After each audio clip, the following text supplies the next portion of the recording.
I kind of set myself a budget. It was a ridiculous budget, but it was a budget all the same. A man in Winnipeg has purchased all but one of the Eaton's Christmas window display models that recently went up for auction.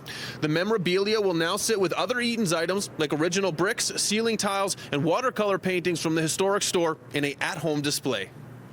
Everything's always better as a set, right?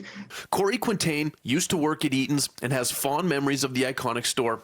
When Quintain found out display items from the Winnipeg location were going to be auctioned off, he knew he had to have them. Quintain won 6 out of 7 bids on paper mache and painted plywood cutouts of people. The items, once drawing crowds to Eaton's storefront windows, now sit on display as art in his condo in front of a wall-sized mural of 1916 Winnipeg. When you look at them, they just got such character to them. And such a feeling of nostalgia. I just couldn't resist. So I had to bid on as many of them as I could, and I ended up with 6 out of the 7. Eaton's had such a place in the imagination of Canadians.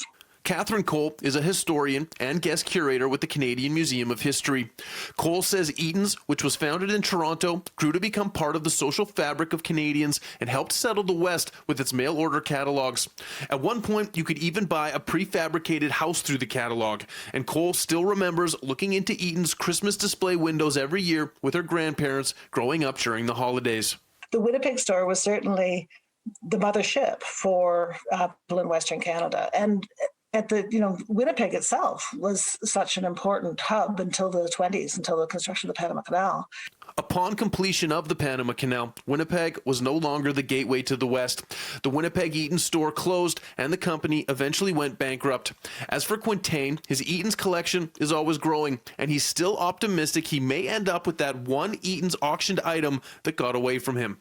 So I sincerely hope that the person that got it is cherishing it. I'm sure they are.